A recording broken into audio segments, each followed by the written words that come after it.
Good morning, you guys. It's Tuesday. I actually started working Friday, but I won't, I already posted that video, so I won't get into that. But it's Tuesday morning, mid-morning. I slept in, stayed at a hotel in Vegas. So I wanted to go over the fact that this is a hustler's game. Whatever, any facet of transportation, you're going to find that it's a very fast-paced industry, and in order to keep up with it, you got to hustle. And that's no different from all of the other jobs I've held inside the office, but still in the transportation industry, or this job now, being self-employed. So you can't account for the hours that you put in. Sunday, I worked like a half day. I was home at midday. On Sunday, I dropped off those two cars, that really cool Cadillac, and then that other little car went to a dealership that happened to be open on Sunday. So I was able to drop both of those off on Sunday. When I came home, I prepped my trailer. I put all the rest of my load securement back in my trailer. I rolled up all my straps, I did my locks, I checked my tire pressure, I greased my bearings. I, went through the truck, cleaned it out, checked my fluids, all of that stuff on Sunday. In addition to reaching out to a direct customer who wanted me to, can you go here, can you go there, can you do this, can you do that? And I was like, whoa, listen, Mr. Sir, okay, I'm only one woman. Like, I could go here, here, and here tomorrow, yesterday. And, he's like, okay. I was like, I'll be over there, Monday morning. And so I did that Sunday. In addition, on Sunday, I sent invoices. I checked my emails. I actually dispatched, I reached out to a broker for a vehicle that's actually on my trailer right now. Through text message, and I got dispatched a carload on Sunday evening from a broker, and that's one of the vehicles that I'm bringing out here to Vegas. Got a little bit of a late start this morning, but I'm going to go make my drops this morning, and I've already dispatched myself 2 vehicles going back to California, Southern California. So, but yesterday, I left my house. Let me look at my trip. 389 miles. I left my house yesterday at 9 a.m. after I had already done all that stuff on Sunday and driven whatever it was, over 1,000 miles between Friday and Sunday. I dispatched myself on Sunday. On Monday, yesterday, I was in the truck at 9 a.m. I did 3 picks. I loaded 2 cars and 1 freight load. And the freight was a multi-drop load. So I did 3 picks and 2 drops yesterday. In between 9 a.m. and I think I got to this hotel just outside of Vegas almost 10 p.m. 389 miles, 3 picks, 2 drops. I worked from 9 a.m. to 10 p.m. yesterday. And this morning, I am up. I have 3 drops to do and 2 picks to do, and probably about 300 miles to go.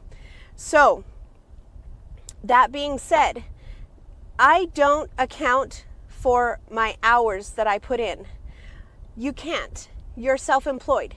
If you want to charge an hourly rate, then you need to go find an hourly position, because this is not it. Being self-employed is not an hourly position.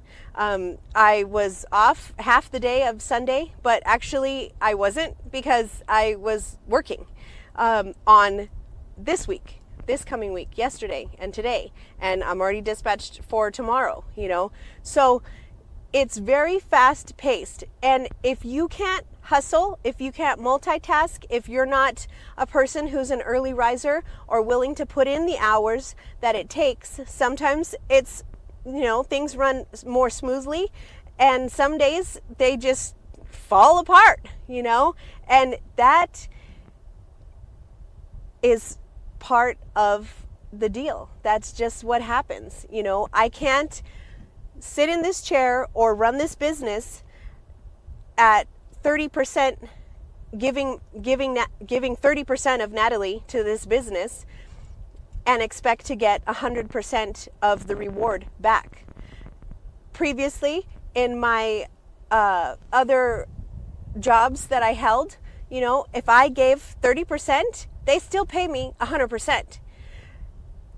If I had the Monday efforts and I just was like, no, you know what? I'm going to sit here and play games and screw around and waste time for 8 or 10 or 12 hours and go home because I'm tired. They're still going to pay me 100%.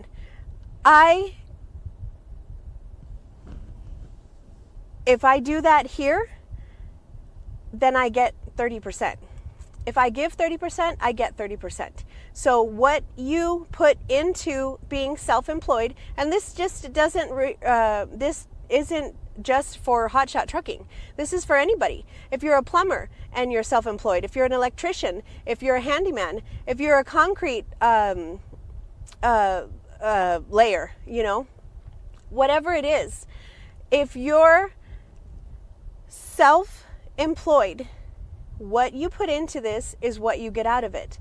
And that is part of the risk, and that is part of the reward. So if you're not a hustler, if you're not willing to bet money bet $10,000, $20,000, $30,000, bet money on the fact that maybe you're like me and you already know the transportation industry, that's great. Maybe you don't, and you've got a lot to learn in addition to driving and all of the other things that come with this. Either way, whether you know transportation or not, transportation, the industry can be learned. Anybody can learn it who wants to put in the hours and the time and the blood, sweat, and tears in order to learn it. But if you can't bet 10 or 20 or 30 or more $1,000 on the fact that you have the capability to succeed regardless of the obstacles that you face, regardless of the risks, the challenges, the unknowns, if you're not willing to put that type of money into it, then don't put that type of money down on starting a business like this, because the costs are very high. The risks are high. And if you can't bet on yourself that you are the type of person that's going to succeed no matter what, then maybe it's better to look for an hourly type job.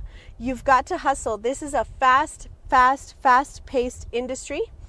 And if you can't keep up with it, you're going to get left behind.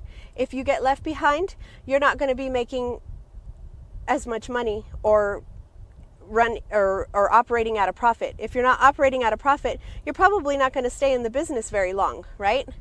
And if you don't stay in the business very long, then you become one of those statistics. I think it's 1 in 10. If you can't put in your blood, your sweat, your tears, work the extra hours, in the beginning, things tend to smooth out. You get into a rhythm, you learn the industry, you figure out, your lanes and what you want to run for, how you want to run. You figure all of that stuff out. Safety and compliance, you work on those things. You learn, you research, you get help if you need help. But you find out a way to succeed. And that's the point in this, is it is a hustler's game, and it is fast-paced, and it is not, it's not the easiest. There are probably a lot of other businesses that I could have started with a much smaller overhead and that were a lot less risky, but this was the one that I wanted to do. And every move that I have made has been strategic. Every move that I've made, I did research. There's a reason why I have the type of trailer that I have. There's a reason why I'm looking at different trailers now. I'm looking at purchasing a second trailer, and there's a reason why I'm looking at the types of trailers for my second trailer. There's a reason why I purchased the type of truck that, you know, the reason why I did all of that research, and I strategically chose the type of equipment and the way I wanted to run and everything, and it has benefited me. I didn't just, you know, run into this blindly and drop $20,000 dollars or $25,000, you know, into this company to start it, and just was like, I don't know where I'm going to run or how I'm going to run, or, you know, anything about IFTA or anything about FMCSA, or, you know, I mean, I did all of that research, and it's benefited me now that I do run. So things to think about, you guys. It's got to be a hustler's game. You know, it's average. It's normal for me to do 3 to 5 picks and drops per day when I'm running, in addition to almost 400 miles in a day. That's normal for me. If I'm going to sit in this seat, I've told you guys before, if I'm going to sit in this seat, it's going to be for a full shift, and I'm going to get as much as I can out of it, because I would rather sit in this seat all day and work 4 days and have a 3-day weekend, rather than sit in this seat for maybe 8 hours a day and work 5 or 6 days. That's just not me. It can be done either way, but that's just not me. If I'm going to go, I want to go, and then I want to come home and I want to be done, you know, or as much done as I possibly can. So food for thought, you guys. Hustle, hustle, hustle, grind, grind, grind, work, work, work, and it will pay off.